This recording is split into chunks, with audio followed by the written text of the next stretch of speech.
இப்போ நானாக போய் ஆட்சி வீடு கேட்கல, அங்கேருந்தே நான் வந்தாங்க. மோடி திட்டத்திலேருந்து உனக்கு வீடு கட்டி தரமுது பத்திரம் கொண்டாந்து கொடுத்து 2 வருஷம் ஆச்சு. அந்த வீடை கட்டி கொடுக்க முடியே நான் என்ன சொன்னேன், இன்னொரு வாடகைக்கு எனக்கு வீடு கொடுத்து கொடுக்கட்டி அதுவும் கொடுக்கல. எனக்கு யாருமே அதை கண்டுக்கிறாப்புல இல்லை. நான் ரொம்ப வருத்தப்பட்டு என்னால் ஒன்றும் செய்ய முடியாமல் தவிக்கிறேன். வீடு கட்டி கொடுத்தீங்கன்னா உங்களுக்கு ரொம்ப புண்ணியமாக போயிருந்தேன்.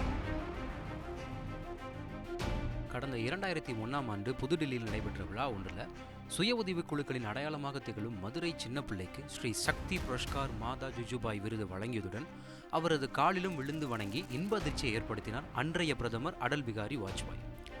ஆனால் தற்பொழுது பிரதமர் மோடியின் அனைவருக்கும் வீடு கட்டும் திட்டத்தில் வீடு கட்டித் தருவதாக வாக்குறுதி அளித்து பட்டா கொடுத்த பின்னரும் கூட இன்று வரை அதிகாரிகள் தனக்கு வீடு கட்டித்தரவில்லை என கண்ணீர் மல்க பேட்டி அளித்துள்ளார் பத்மஸ்ரீ சின்னப்பிள்ளை. ஒரு சிண்டுக்கு பக்கத்துல இன்னொரு இடத்துல இன்னொரு சிண்டு சேர்த்து உங்களுக்கு 2 சிண்டா பட்டா ரெடி பண்ணி முதல்வர் கொடுக்க சொல்லியிருக்காங்க. கலெக்டர் வந்து உங்களுக்கு பட்டா கொடுக்க சொல்லியிருக்காங்க, வாங்கிக்கோங்க. நன்றி. அம்மாவோட கோரிக்கை ஏற்றி 2 சிண்டு கொடுத்துட்டாங்கம்மா. முதல்வர் சொன்னாங்கன்னு கொடுத்துருக்கோம். நல்லா மட்டும் கட்டி கொடுத்தா போதும். ஆமாம், இந்த வீடு நான் 2-3 வருஷமா கிடைக்காததுக்கு இப்போ சாலினி எனக்கு இந்த வீடை கொடுத்ததுக்கு ஐயா அரசாங்கம் ஐயாவுக்கு ரொம்ப நன்றி வணக்கம். சாலினி அப்பாவுக்கும் எல்லாரும் இந்த பத்திரிக்கை நிறுவனர் அனைவருக்கும் நன்றி வணக்கம். சரி, எப்படி முதல்ல யார் வந்து உங்களை அப்ரோச் பண்ண அந்த மாதிரி வீடு உங்களுக்கு இது பண்ணி தரோன்றாங்க? நீங்க வாஜ்பாய் அவர் டயத்துல இருந்து இது பண்ணீங்க, வேற எதுவும் அரசு உங்களுக்கு உதவி செஞ்சுக்கிட்டு இருந்தாங்களா அதுக்கு முன்னாடி?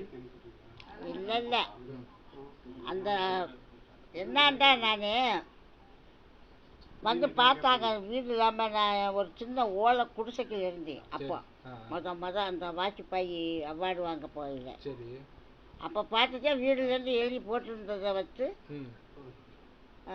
மோடி திட்டத்திலேருந்து வந்திருந்தாங்க. என்னைய வீட்டுக்குள்ளேயே வந்து பொன்னாடை ஒட்டிட்டு உனக்கு வீடு கட்டி தரமுட்டு போனாங்க. அப்புறம் 1 வருஷம் சென்று வந்து பட்டா கொடுத்தாங்க, 1 சென்ட் பட்டா.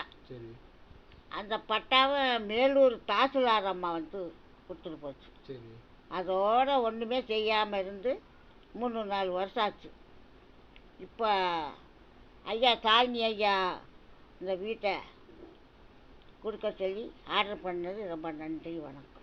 இப்போ வந்து கவர்மெண்ட்லேருந்து வந்து உங்களுக்கு என்ன கொடுத்தாங்க? அதிகாரிகள் வந்து இப்போ கொடுத்தாங்களா? அது என்ன கொடுத்தாங்க? பட்டா இப்போ 1 சென்ட்டுக்கு 2 சென்ட் பட்டா கொடுத்துருக்காங்க. அதிகாரியை வந்து கட்டித்தரமா வீடுன்னு சொல்லியிருக்காங்க. கலெக்டர் அம்மாவில் 2 வட்டம் பேசியிருக்காங்க. மதுரை கலெக்டர் அம்மா நேற்றும் போனால் இன்னைக்கு ஃபோனில் வேறு பேசுனாங்க. அவங்களுக்கெல்லாம் ரொம்ப ரொம்ப நன்றி வணக்கம். இல்லை எல்லாருக்கும் கிடைக்கணும்ல வீடு வாசல் இல்லாதவங்க. இப்போ நானே இந்த பாத்ரூம்பு இல்லாமன்னு சொல்கிறேன்ல, பாத்ரூம்பை நல்லா கட்டணும்ட்டு, இந்த ரோடையும் நல்லா போடணும், பஸ்ஸு வரணும்னு சொல்லியிருக்கேன்ல, அது மாதிரி எல்லாருக்கும் கிடைக்கணும். இந்த கோரிக்கை வைக்கிறேன்ல, எல்லாருக்கும் வீடு கிடைக்கணும், பட்டா இல்லாதவங்களுக்கு பட்டா கொடுக்கணும், எல்லாம் கிடைக்கணும் சார்.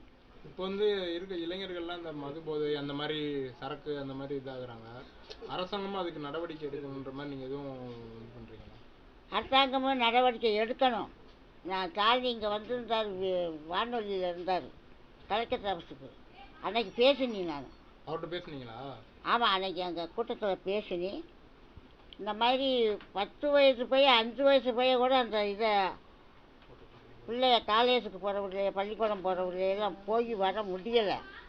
அந்த மாதிரி சூழ்நிலை இந்த குடிபோதனால ரொம்ப கஷ்டப்படுறோம். ஆனால் குடிபோதையை நிப்பாட்டினா நாடு வரும், சன்னதியை இளம் தலைமுறையை நல்லா வர்றதுக்கு நல்ல வாய்ப்பு இருக்கு. செய்திகளை உடனுக்குடன் தெரிந்து கொள்ள உடனே சப்ஸ்கிரைப் பண்ணுங்க.